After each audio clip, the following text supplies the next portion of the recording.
Hello, welcome to the Pro MMA Betting podcast. So we will break down the UFC 256 card this week, headlined by Deiveson Figueiredo taking on Brandon Moreno. Figueiredo defending his flyweight strap. As always, we'll just do a quick recap on how we got on weekend just gone. So solid week as a whole for members. There was quite a lot of boxing going on during the week, so we had a lot of live betting tips going on during the week.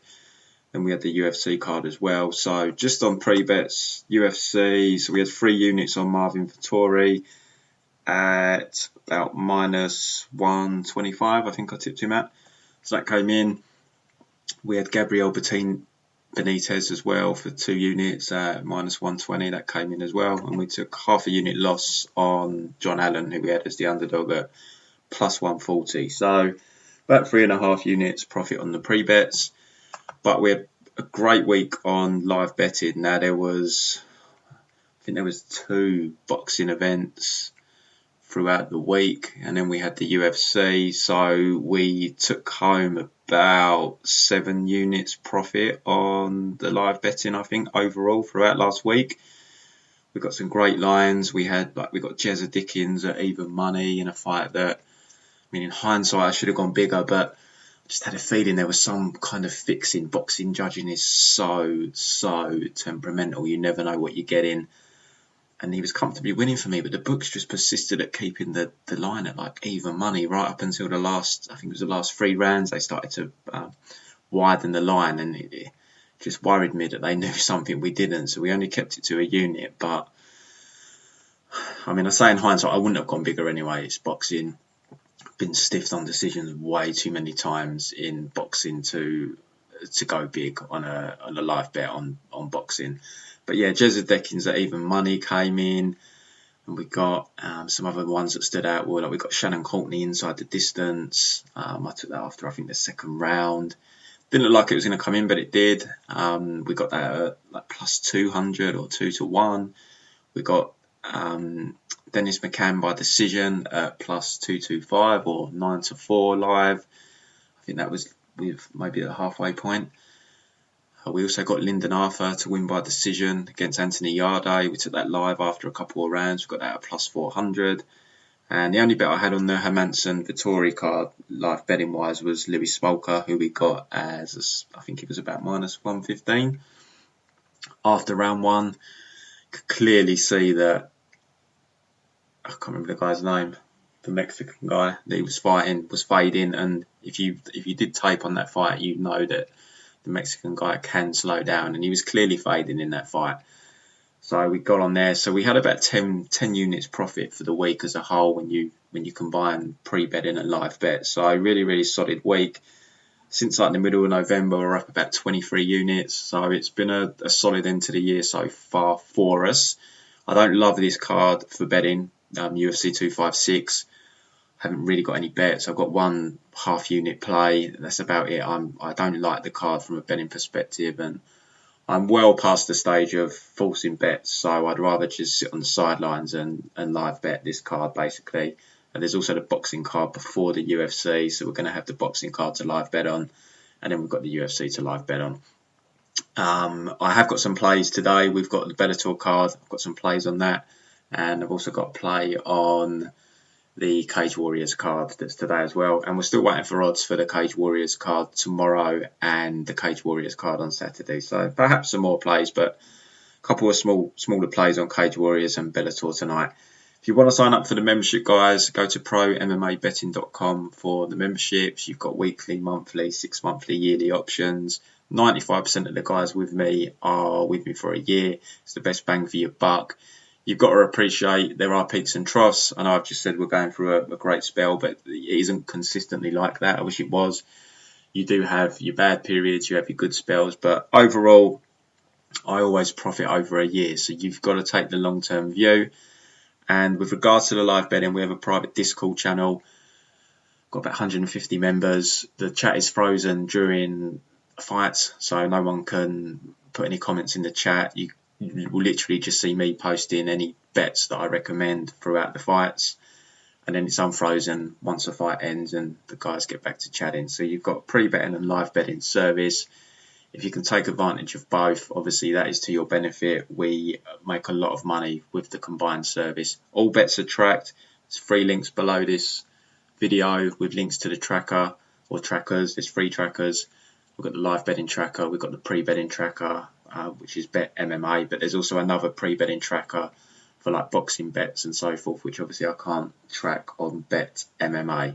So all the trackers are available on the website as well, ProMMABetting.com. And give us a follow on Twitter at ProMMABetting. So we're going to dive into the card for this weekend. I think there's 11 fights at the moment. God knows how many we're going to end up with. We seem to have a quiet period with the COVID cancellations, and then they seem to have started picking up again lately. So, first fight on the card, we've got Chase Hooper taking on Peter Barrett. Let's be honest, neither of these guys are UFC worthy. Chase Hooper would really benefit from going and applying himself in a lesser organisation where he's not going to be thrown in at the deep end. I mean, UFC are trying to throw him a bone here with Peter Barrett, but the line's just ridiculous for me. Chase Hooper shouldn't be a minus 400 favourite. I mean, I don't know. I put a tweet out last week saying who the hell is betting Chase Hooper up to minus 400. It's pretty crazy to me that people are betting him at that higher price when he's very one-dimensional, very raw. You can see he's still growing into his body. He's a young kid. He hasn't got his man strength yet. But as I said, they are throwing him a bone here with Peter Barrett. Peter isn't the best fighter in the world. He's quite scrappy. He's tough. But if Hooper does get him down, Barrett's probably going to be in a bit of trouble. But he's got to get him down. Chase Hooper doesn't really have any takedowns. His basic takedown is to get the rear body lock. He'll put one hook in standing up, and then he'll push off the fence with the other foot and hopefully end up on your back. It didn't work for him against Caceres. Did work for him against the not-so-good Tamor brother. Will it work against Peter Barrett? Possibly, but there's no way on this earth that I am betting Chase Hooper at minus 400. I mean, the odds are implying that Barrett has, I think it's less than a 25% chance here. Let me just double check that. His odds are currently plus, I mean, you can get him some places at plus, he's about plus 300 roughly. So when we convert that into probability, the odds are saying that he's got a 25% chance of winning. There's no way I can cap Chase Hooper as a 75% favourite. Maybe he should be a slight favourite here because Barrett isn't great, and I can just see this fight ending up on the floor. I didn't like the way Ciryl was just hitting single leg takedowns easily on him, but I don't think Hooper has that in his repertoire, as I've already said. And on the feet, I think Barrett, if he can keep it standing, I think he wins the fight. So I'm going to pick Peter Barrett here just because I think the odds are off. It's definitely not a play I would go big on with Peter Barrett. I'm not confident enough in his ability. If he does end up on the mat, I think he'd be in trouble. But guys, I mentioned this last week. If you're parlaying someone like Chase Hooper, it's a losing proposition long term. And that is key here, long term. If you want to make money in gambling, your emphasis should be on long term. And if you're throwing someone like Chase Hooper in parlays at minus 400, you're not going to win money long term. Minus 400 is implying he's got an 80% chance of winning here. So if you're laying minus 400, I said this last week, just say you're betting £100, £100 to win £25, to win £25. You need that bet to come in 4 times in a row. And if you lose the 5th bet, you haven't profited. So you need to make any profit when you're betting minus 400s. You need 5 in a row to come in. And if you lose the 6th one, you're up like $25. It's just not worth it. You're not going to beat the books over time, especially when you're laying the minus 400 on someone like Chase Hooper. At least if you're going to lay a minus 400, lay it on a reliable fighter that you can at least trust in all aspects of MMA. Chase Hooper is not that guy. Do not be laying minus 400 on it. And like I said, it's long term. I don't care if he goes out and gets a quick round 1 win.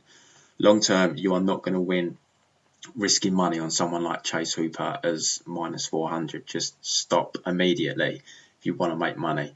So I'm going to pick Barrett based on the odds. It's not confident. I'm not confident, but plus 300 on someone like Chase Hooper, I have to pick the value there. But as I said, I definitely wouldn't go big on it, guys.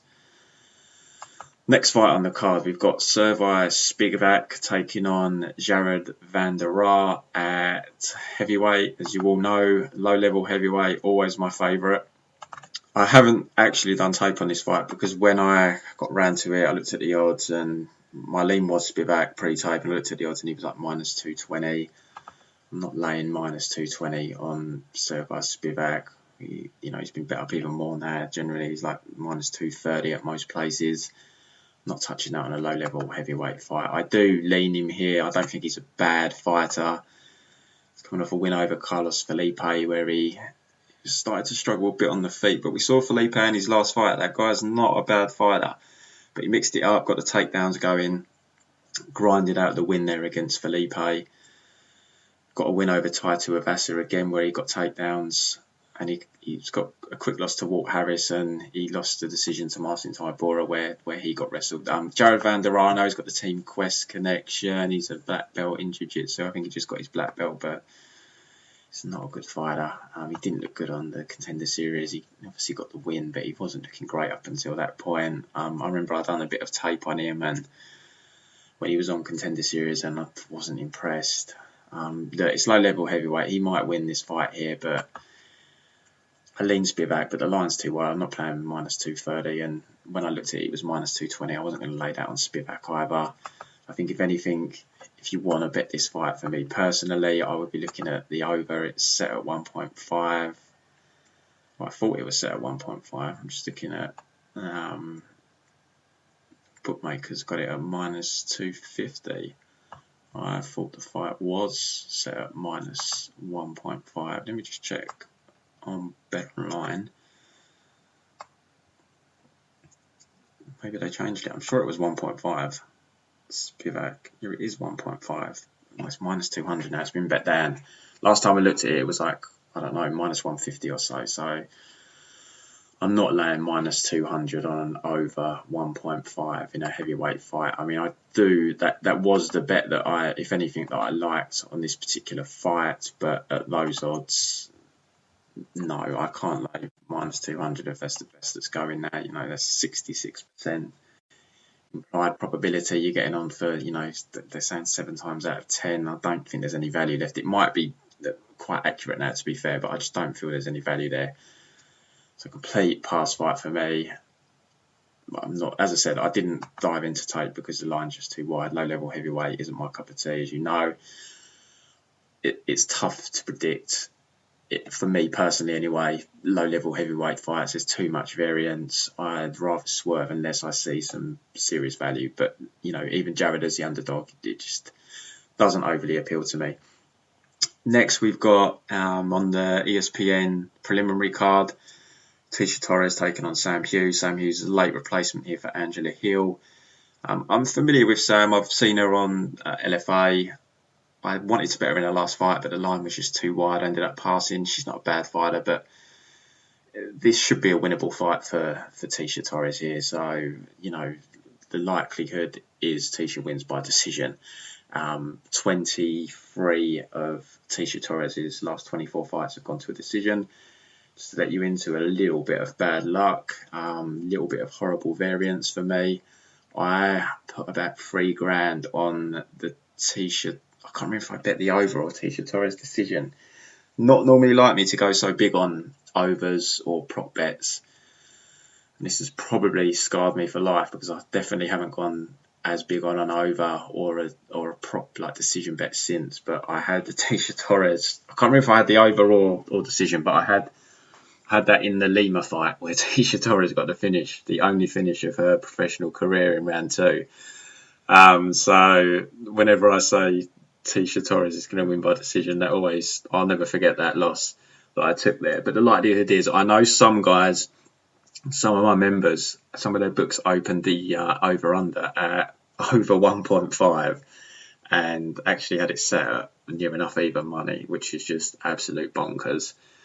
And, predictably, the guys all jumped all over that. They're going to get an easy arb opportunity, I'm sure, because other books that open it are going to set it at 2.5. You can't be setting a Tisha Torres over-under at 1.5. I appreciate Sam Hughes is a step down from pretty much most of the competition she's been facing, but Tisha isn't a finisher. You can't be setting her line at 1.5. So hopefully those guys are going to make bank on that. But yeah, I mean, the money line's too big to play, and I don't think the props are out yet to see what Tisha decision is, but it's probably going to be like minus 120. It's going to be no value, so it's just a pass fight. Gavin Tucker, Billy Quarantillo next. I don't know what Billy's done to keep getting these similar stylistic fights. Now, Gavin Tucker is a step up in terms of the opposition he's been facing skill-wise, but it's yet another opponent that potentially could fade down the stretch and allow Billy to take over. Billy has literally faced that same opponent in every UFC fight. So we saw in the Contender Series against Kirk blew his wad in round 1. Billy took over. Jacob Kilburn, Billy just destroyed him from start to finish. Spike Carlisle started strong, gassed. Very close fight still, but, Billy got the upper hand as the fight went on. And then same with Carl Nelson, another guy notorious for starting strong and then slowing, and predictably he did, and he got stopped in the third round. Gavin Tucker is another one that can slow down in fights. We obviously all remember the Rick Glenn fight. If you go back and watch the Sam Cecilia fight, he did start to slow down in that fight as well. But to be fair, he did come back after the Rick Glenn loss. He had a long layoff. He took on the Asian chap, Song Woo Choi. And his cardio was fine in that fight, to be completely honest. And he even got the finish in the third round. And then against Justin James was the one that actually gassed in that fight. Tucker was in big trouble. He got caught with an uppercut towards the end of the first round. The round that he was winning, he got dropped badly. Looked like he was in all sorts of bother. But James really badly gassed. Tucker nearly got an arm triangle on him. And I think that really was the beginning of the end for James. That him surviving that choke really seemed to take everything out of his lungs, and he was just a sitting duck thereafter. But if Gavin Tucker does still have that cardio issue, because to be fair, he's kind of been dictating the fight since the Rick Glenn fight. Rick Glenn's one of those guys that gets in your face, and if you can't put him away, he and you start to slow down, he's one of those that will start to put it on you. And Billy's kind of the same. He's got that same kind of style. He's just in your face, high pace. He can go hard for 3 rounds. It's hard to put away. But skill-wise, I think Gavin Tucker's the better fighter here. It's just whether his cardio can hold up and he can maintain the pace for 3 rounds. That's the question. The line last time I looked was a pick'em. Let me just check if that's still the case, because that felt about right to me, to be honest. Oh, wow. A lot of money's coming on Billy here. I didn't even notice that. He's like minus 170 now. Yeah, see, I don't agree with that. I think a pick'em was about right. I think that's gone too wide. You can get Tucker at like plus 140, plus 145. I think he's the more skilled fighter. Billy, I don't think he's going to be able to get Gavin down. He's a Brazilian Jiu-Jitsu black belt under Renzo Gracie. He's got a legit ground game. And he's the more skilled striker on the feet. It's just whether Billy's pace can take over. I think it's pretty likely Gavin wins round 1. So if you did want to bet Tucker, you could see how he's looking. Obviously it's hard to be 100%, and you've got to be aware that might not be how it plays out. Billy might hurt him in round 1, win the round. He might just struggle with the pressure of Billy in round 1. But I'd be surprised if Gavin doesn't win round 1. And then if you have got a bet on Tucker, depending on how he's looking, you could potentially maybe look to buy out or even switch sides on live bet, depending on how big your units are. Obviously, the bigger units, the harder it is to do that on live betting, because they do tend to cap you on your sizing with live bets. But a lot of guys, you have like £100 units and so forth, so it's easy for them to buy out on live bet and switch sides and so forth. So I don't think that's a bad angle there, because I do think that's too wide. I don't think Billy should be that big a favourite. I see this as more of a pick-em. So it's something I'm going to mull over, actually, because the first time I've noticed that the line's got that wide is if I do want to look at Gavin Tucker. Because it's a step, as I keep saying, it's a step up skill-wise for Billy. He's had, Spike Carlisle, Kyle Nelson, Jacob Kilburn, Kamula Kirk. These are low-level guys for the UFC level. And Gavin Tucker, he's a skillful practitioner on the feet and on the ground, but it just is, can he be broken? But, besides that Rick Glenn fight, he's looked really good. I know Sam Cecilia is not great. Choi, a bit limited. Justin James isn't great, I know, as well. But, he did kind of school them. Took them to school. And Billy's style is more about pace and pressure and breaking you. So I'm going to pick, based on that line, I'm picking Gavin Tucker here. But you have to be very wary that if you do bet him, I definitely, if you do live bet, I'd definitely keep an eye on how Tucker's looking with regards to his pace and his cardio. But I think Tucker can keep this fight standing if he wants. I don't know if he's going to be able to. I mean, he did wrestle Choi, Gavin Tucker. That was like his tactic in that fight, and his cardio held up. So maybe the Rick Glenn fight was a bit of an anomaly, but as I said, that he did slow a little bit in the Cecilia fight in round 3. He does have a lot of movement with his style. And it is a smaller cage as well, which will benefit Billy. But at that line, I'm picking Gavin Tucker. But I definitely wouldn't be going big on it. And as I say, if you do live bet, it's definitely a fight where I'd be looking to hedge my action if Gavin does start to slow after round 1. But I'm pretty confident he's going to win round 1 in that fight. Next fight on the card, we have Mackenzie Dern taking on Virna Jandiroba. Honestly, guys, I haven't got a clue what's going to happen in this fight. Mackenzie Dern, she's the best grappler we've seen in women's MMA, credentials-wise. Absolutely amazing ground game. The problem with Mackenzie, she just doesn't have any means to get a fight to the mat. Her takedowns are absolutely terrible. She doesn't really have any. I don't think she's going to be able to take Jandiroba down. Is Jandiroba going to want to take Dern down and try and ride out some time in top position? And if she does that, is that a wise thing to do?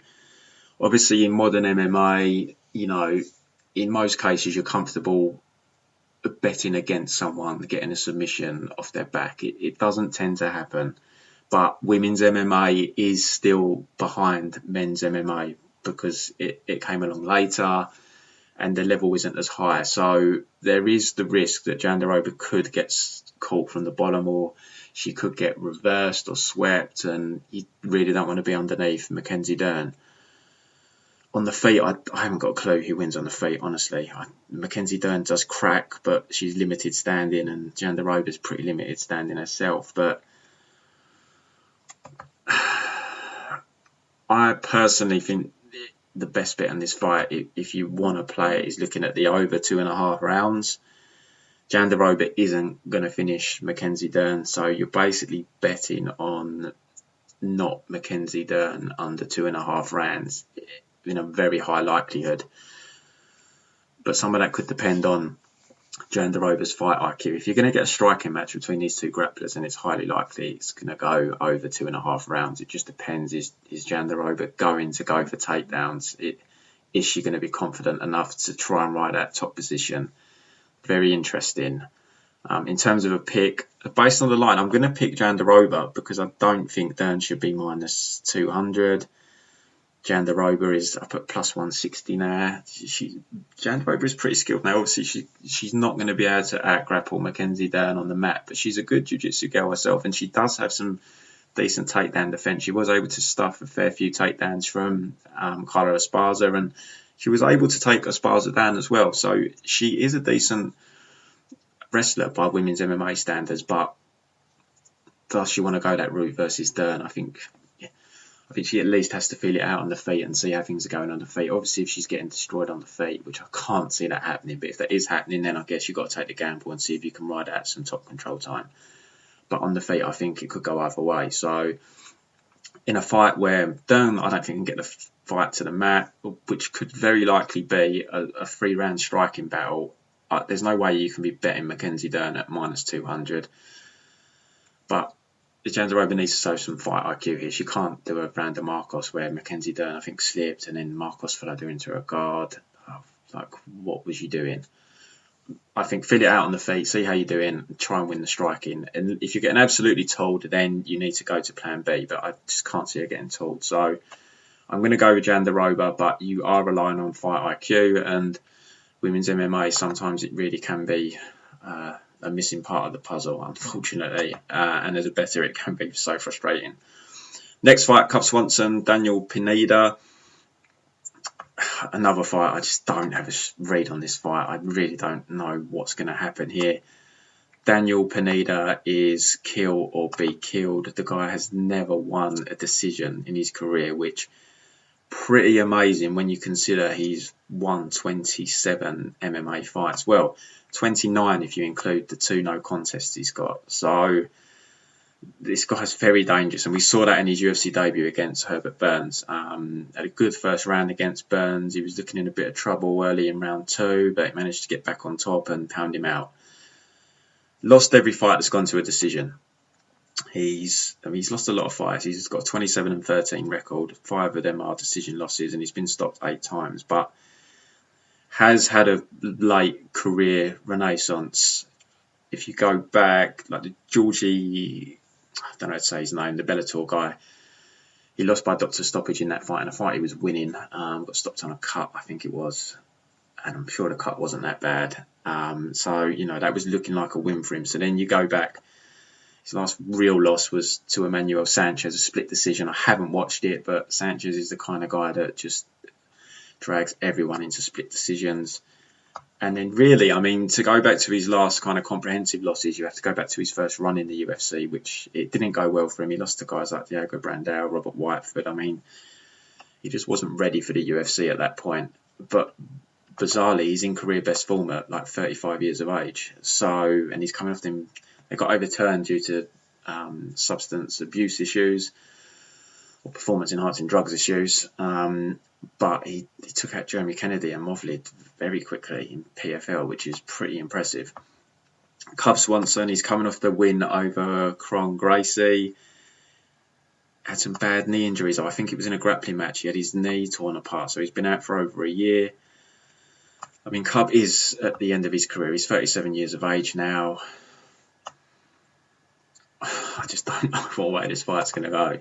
The line, let's just check the odds in case they've changed. So again, a lot of money's coming on Pineda, actually. I've not even noticed this line either. Pineda's up at like -160 now. Swanson +130.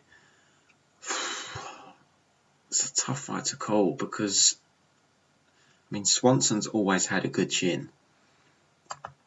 I think he's only got like one KO loss, which was against, I think it was the flying knee from Jose Aldo. So, quite a low percentage loss there. And he got dropped by the Moicano jab, but his chin's always been solid. He went the distance with Shane Burgess not too long ago. Is Pineda going to knock Cub Swanson out? You look at the record and you'd say no. And most of Pineda's wins are by submission, which has been Cub's weakness. He is a Brazilian Jiu-Jitsu black belt himself, but he has been subbed a few times in MMA. But I think the line's a bit wide. I'm going to pick Cub just based on the line. Now, I'm not betting this fight. I don't have a strong lean on this fight and how it's going to go. It's more just a case of, I think it should be more like a pick-em. I don't really see why Cub's +130. Especially when you factor in Pineda, going by his career history, he needs a finish. The guy doesn't win decisions. And the Cub is tough to put away striking-wise, so you're going to need a submission. So, maybe Pineda could set it up on the ground with a ground and pound and get the sub. It's MMA. You can blend the two. But at them odds, I'm going to go with Cub Swanson. He's not the easiest guy in the world to take down either. I could see this playing out on the feet. Cobb has had some wars, but Pineda's had a lot of fights as well. He's had 40 fights. Swanson, he's actually had more fights than Swanson. There's only a couple of years age difference, but obviously Pineda has been the guy that's looked like he's kind of come into his own in the last couple of years, whereas Cobb, you've got to wonder how much, he does look like the guy that's maybe regressing. But I'm going to pick Cobb here just based on the line, plus 130. I think it should be closer to a pick 'em. But as I said, I haven't bet the fight, and I'm not betting it. I'm just going to probably sit back and enjoy that one. If something comes up on live bet, obviously I'll take it, but I think it's definitely going to be an entertaining fight. But with no strong lean, I just pick Cobb based on the value, where I feel this fight should be more like lined as a 50-50. Next fight, so we're on to the main card now. We've got Junior Dos Santos taking on Ciryl Gane. Is that how you say it? Gane. A lot of hype with Ciryl. Junior Dos Santos is, he's clearly seen better days. The money line's unplayable. Cyryl's up at like minus 400 probably. Let's have a look. Yeah, he's been bet past that, like minus 450 now. Yeah, I don't have a massive issue with the money line. I'm not going to be betting Junior Dos Santos. I think if, as a bettor, I think you had to be looking at whether there was value on the over 1.5 here. Did look at it yesterday and it was about minus 125. Minus 135, minus 130 now.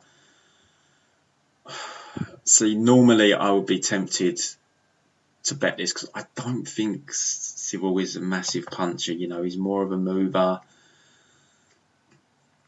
Pumps out the volume. He's not a huge puncher by heavyweight standards. I took the over when he took on Tanabosa and it came in pretty comfortably.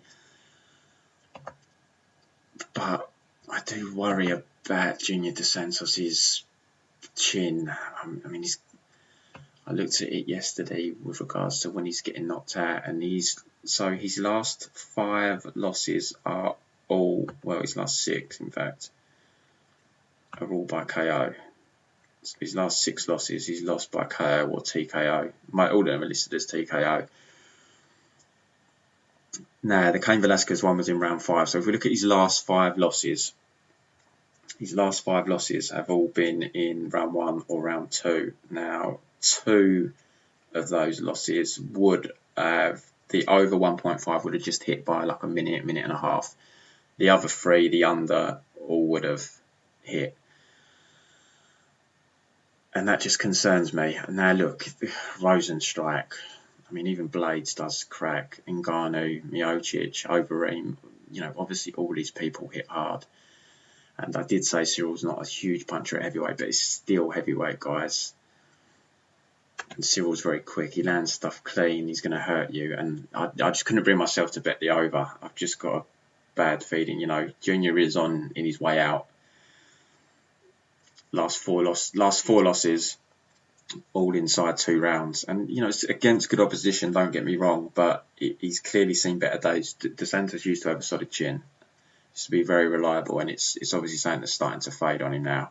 And the thing with Junior as well, heavyweight, which made him such a good heavyweight, was his speed and how he could fight on the outside if need be. But he's fighting a quicker guy here, and obviously Junior's older now. He's slowed down a little bit. It's just a tough fight for him. So over-under, I don't really have a lean. I would not be surprised. Conventional wisdom says the over. It's a heavyweight fight. It's lined at like minus 130. Ciryl isn't the biggest puncher by heavyweight standards. But I'm just worried about where Dos Santos' chin is at. So I just can't bring myself to play it. So I'm going to pick Ciryl. I'm not playing the money line. I'm sure people are parlaying him up. Not my style. But he's definitely a better parlay bet than people that are using Chase Hooper at a similar line. So I'll pick Ciryl. I think he will win by knockout as well. Next fight on the card, we have Kevin Holland taking on Jacare.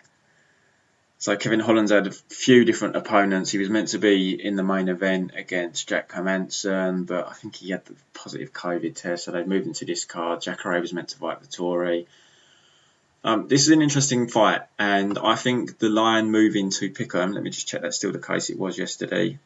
Jacare is actually the favourite now at some books.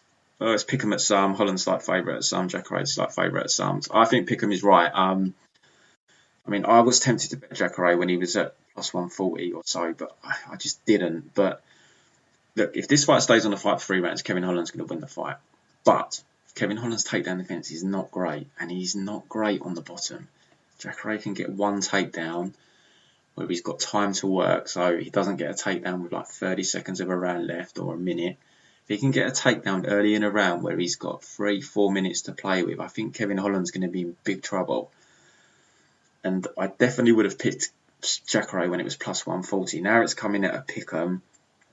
You know, you do have the angle where Souza is old. There's a massive age gap. He is on his way out. Kevin Holland is improving.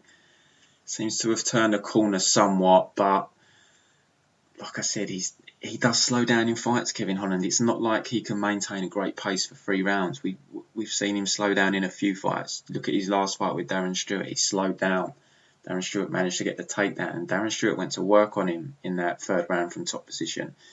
You go to other fights of Kevin Holland, like the Gerald Meerschaert fight, just back and forth on the ground, scrambles. Same with Brendan Allen, back and forth on the ground. You know, you can't be doing that with Jacare. Jacare gets you down, he's going to finish you. Now Jacare has faded, but the big thing with someone getting old and fading is it's way more noticeable in terms of their stand up, because the reflex is slow, their ability to take a shot goes. On the ground, age doesn't play such a factor because you aren't really relying on your speed and reflexes so much when you're on the mat. And I mean, Glover Teixeira is like a perfect example of that. If he gets you to the mat, he doesn't look great on the feet anymore, but he gets you to the mat, he's still got the grappling. And make no mistake, Jacare is still going to be an absolute beast if he gets you to the mat. So while I do feel the value has been sucked out of the line and a pick'em feels right to me, I'm going to pick Jacare here. I don't trust Kevin Holland in this spot. Now, I like Kevin Holland in specific matchups.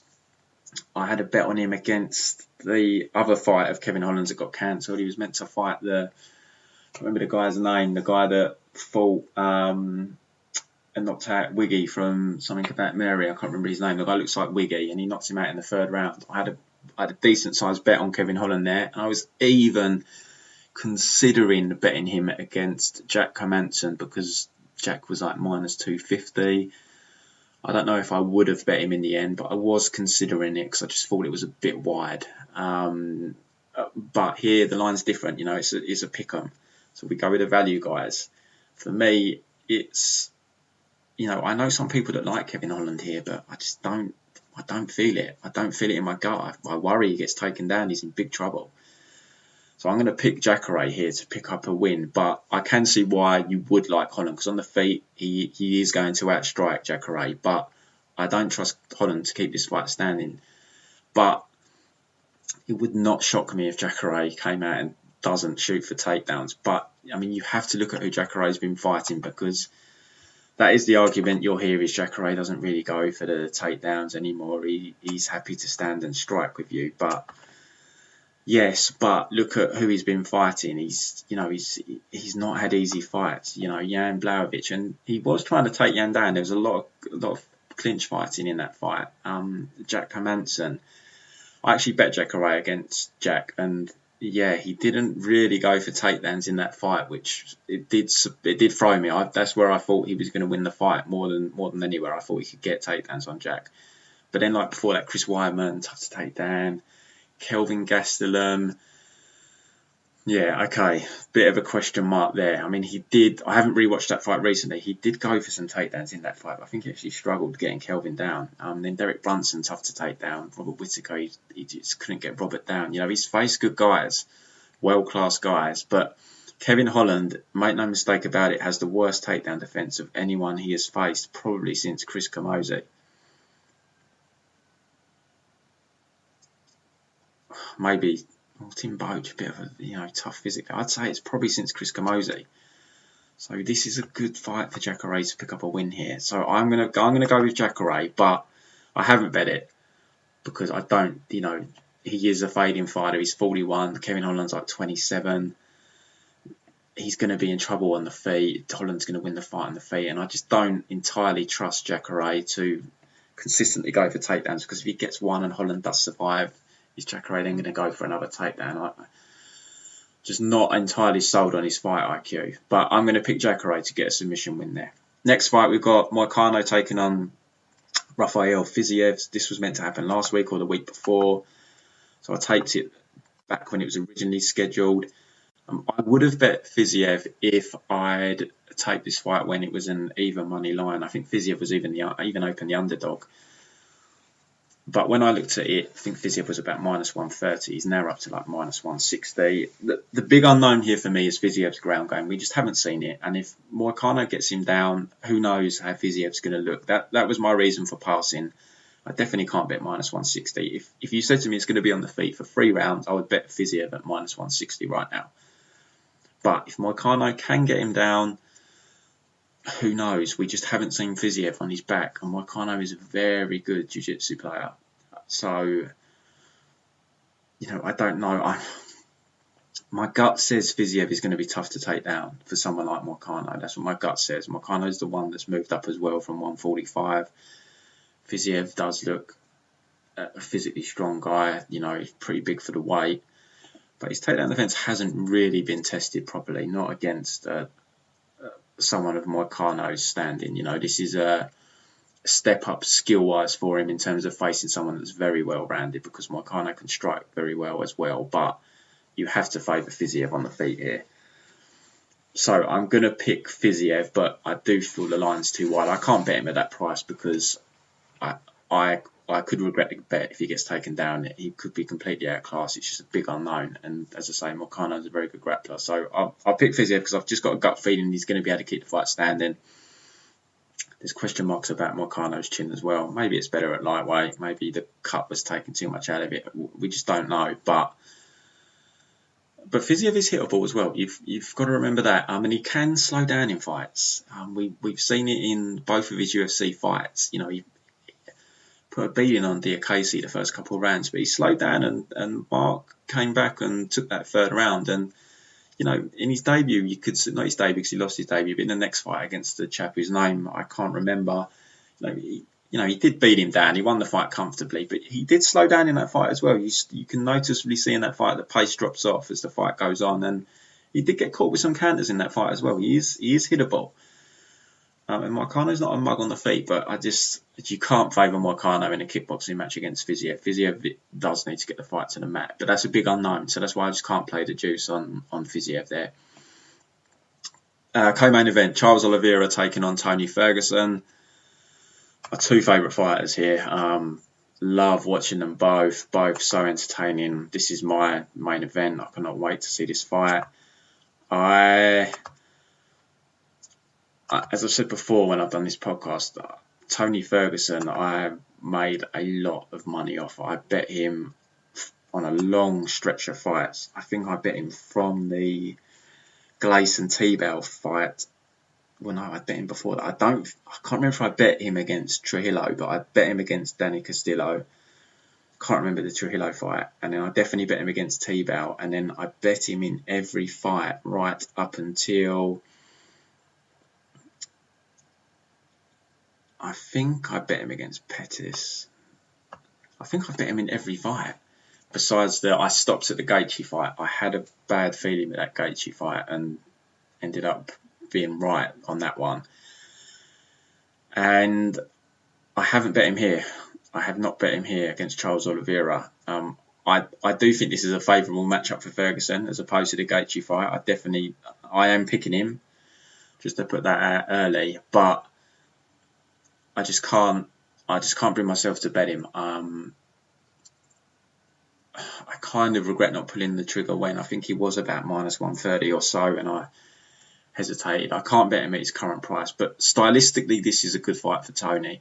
But Tony's definitely slowed down a bit. I can notice it because, as I said, I've bet him every fight for years now, and even in the Pettis and Cerrone fights, he wins both fights.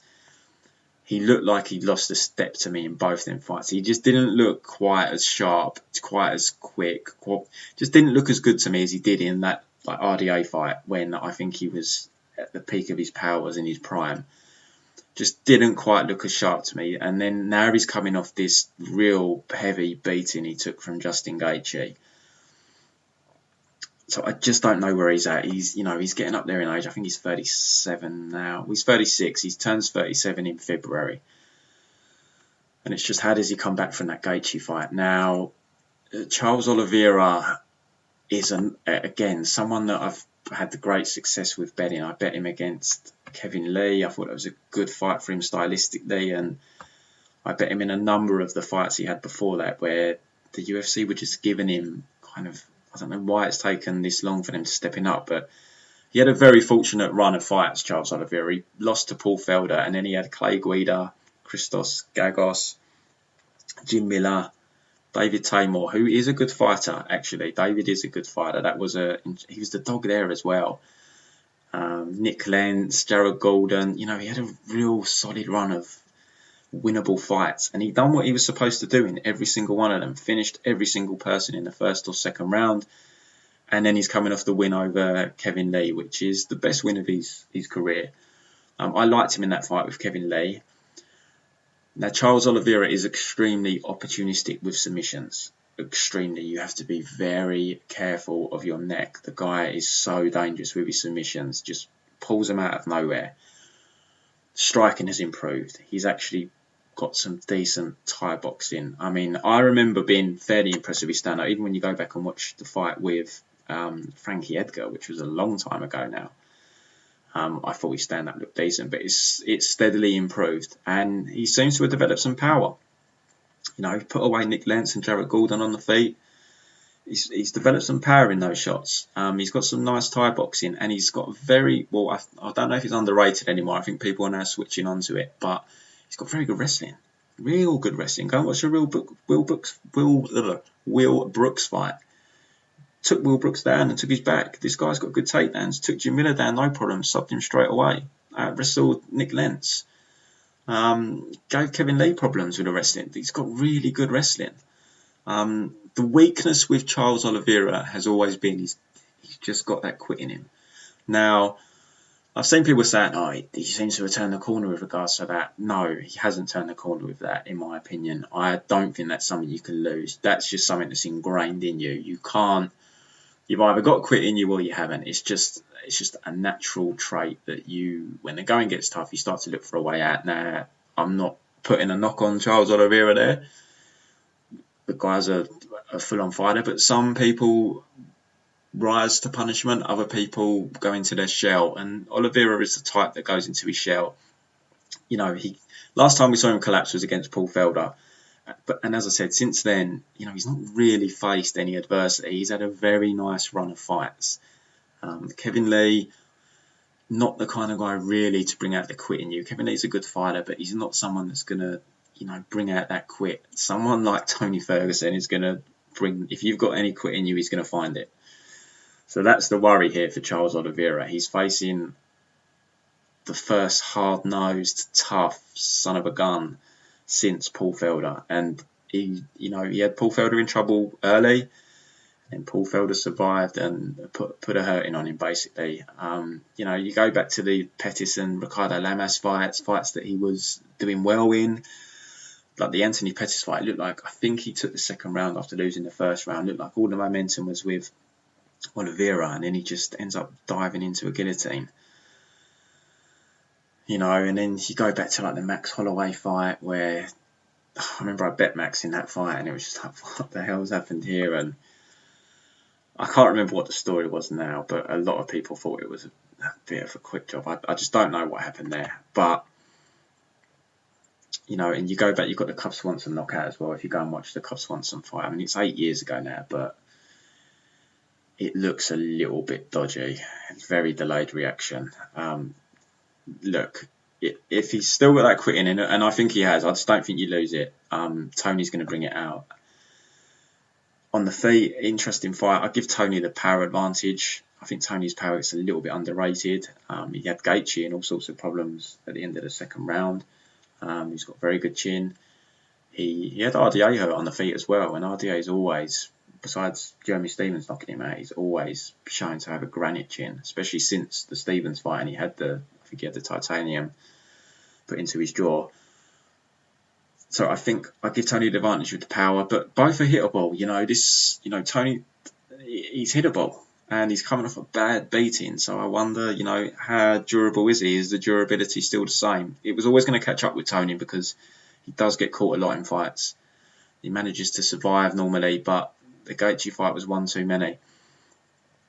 And also, I'd wonder who's, Tony needs some advice in the corner. I know he's a bit of a maverick, but I mean, was it Eddie Bravo that was saying to Tony, throw the sand? I mean, look, comically hilarious, but it's not helping him out in a fight, for God's sakes. In a fight, he's taking a beating and you're telling him to throw the sand.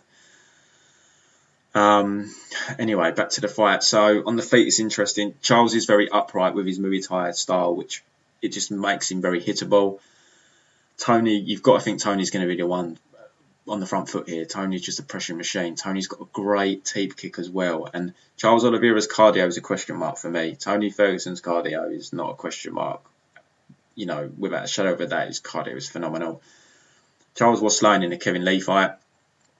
I thought Kevin Lee was going to start to take over in that fight, but then he dived into the guillotine choke. He does slow down in fights if it's a high-paced fight, and I think Tony's going to work the teep here, which really sucks the wind out of you. I just think that as the fight goes on, the longer it goes, the more advantage it is to Tony. But he's got to be careful with his neck, Tony, because Charles probably can take Tony down, but Tony's a good scrambler. He's got to be careful when he's getting up with his neck. So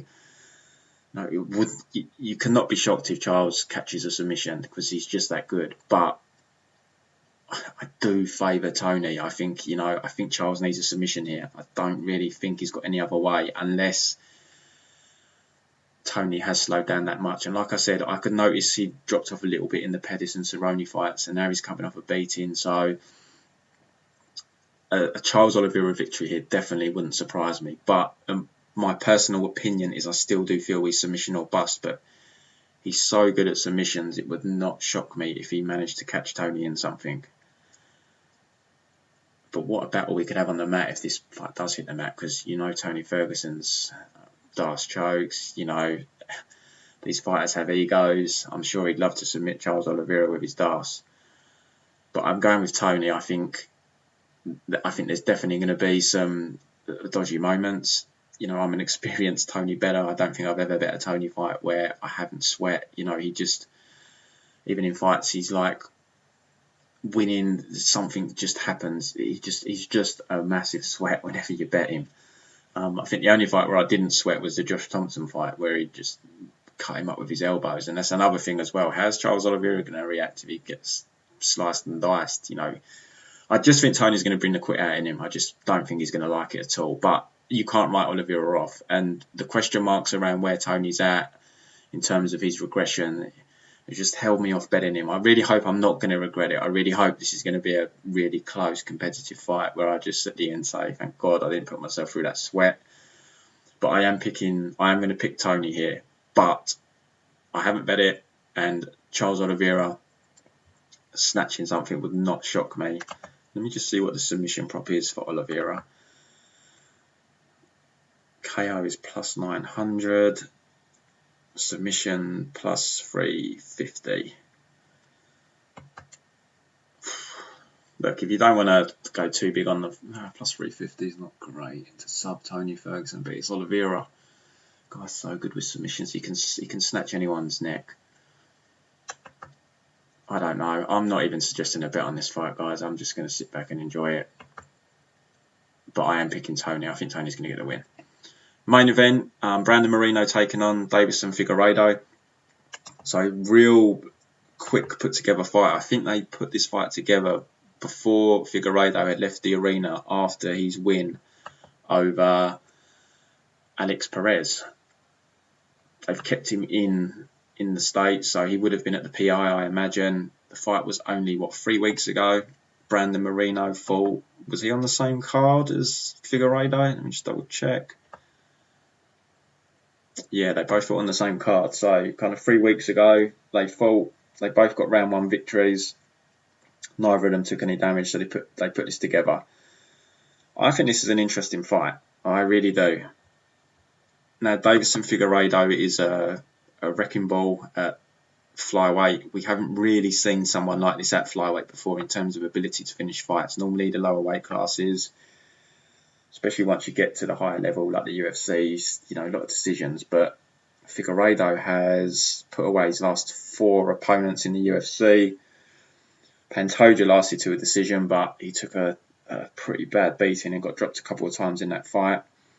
And he lost to Formiga, where he just kind of got shut down. He stopped Moraga, stopped Morales.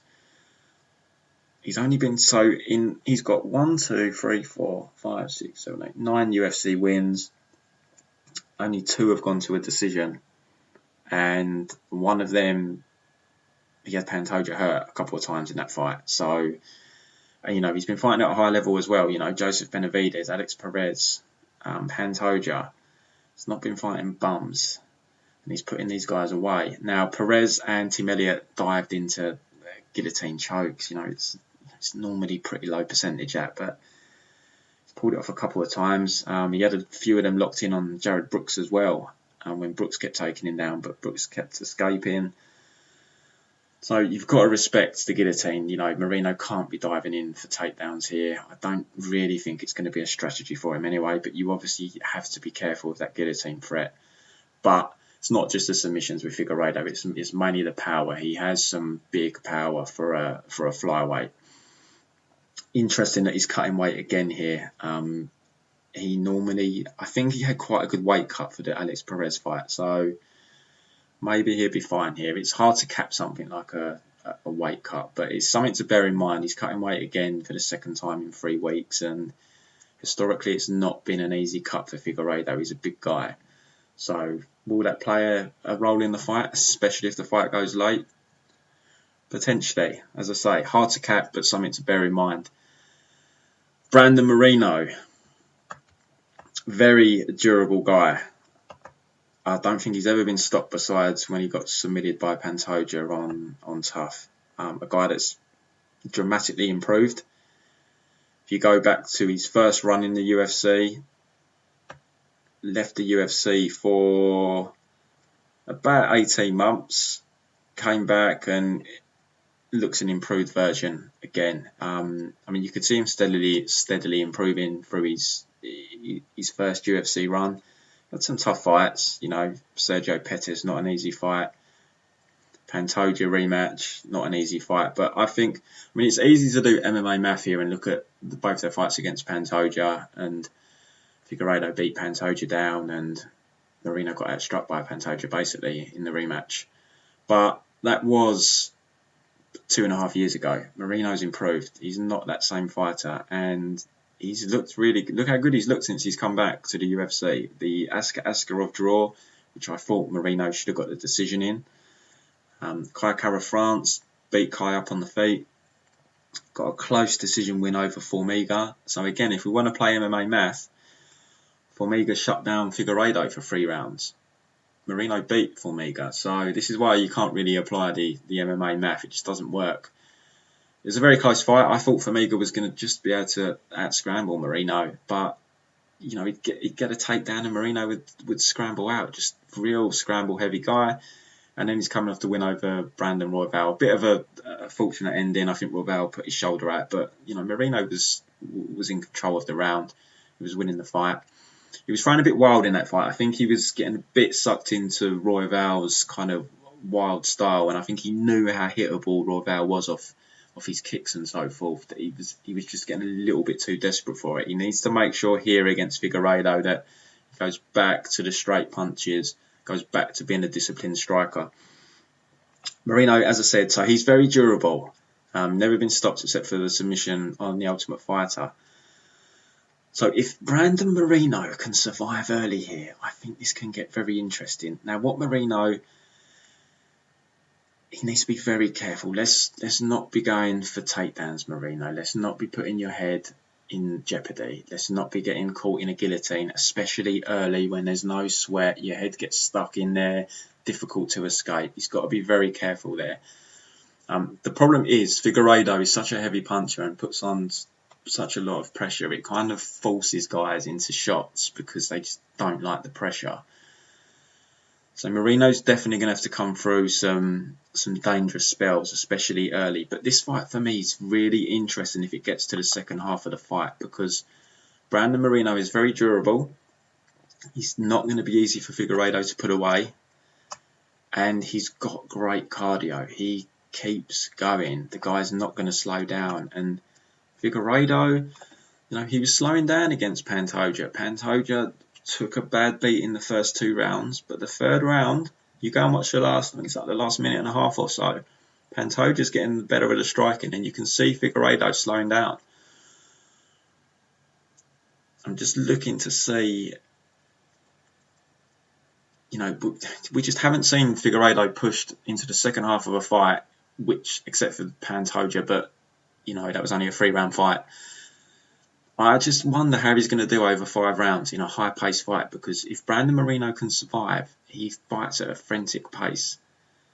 It's going to be a high-paced fight. And I wonder if Moreno can take over the second half of the fight. So I'm going to go out on a limb here, and I'm going to pick Moreno. I think the odds are too wide. I've spoken to some people that think Moreno should even be a slight favourite here, or pick him. I wouldn't go that far. I think Figueiredo is the rightful favourite. But, minus 325, I don't agree with that. I think that's too wide. I think, what you find with MMA betting is quick finishes always get overvalued. And while Figueiredo is a great finisher for a flyweight, he's not going to keep putting everyone away. There's question marks there when this fight goes late. And Moreno's a guy that's making big improvements. I just wonder what happens if this fight does stretch into the second half. I think things can get very interesting. So I'm going to go out on a limb here and say we're going to get a new flyweight champ, and I'm going to pick Brandon Moreno as the plus 250 underdog here to pull off the win. I couldn't personally touch Figueiredo at this price. I think it should definitely be closer, because Moreno's very durable. Don't dive into a guillotine choke, Moreno. Survive on the feet. And if you can give some back to Figueiredo, catch him a few times when he's coming in. Make him think, well, this isn't just one-way traffic here. I'm gonna be buzzed a few times. I mean, Figueiredo looks like he's got a very solid chin from the reactions I've seen off of him when he's been hit, like when Pantoja was hitting him. Just seems to be bouncing off of him. But if you can make it a high-paced fight and Figueiredo starts to slow down, things get very interesting. So I'm going out on a limb here. I'm going for Moreno to be crowned the new champ. So that wraps up the card. I'll be back next week, guys, for the last UFC card of the year. And we've got about a month off. Good luck with your bets. Hope you'll cash them. And I'll be back, as I said, next week. Over and out.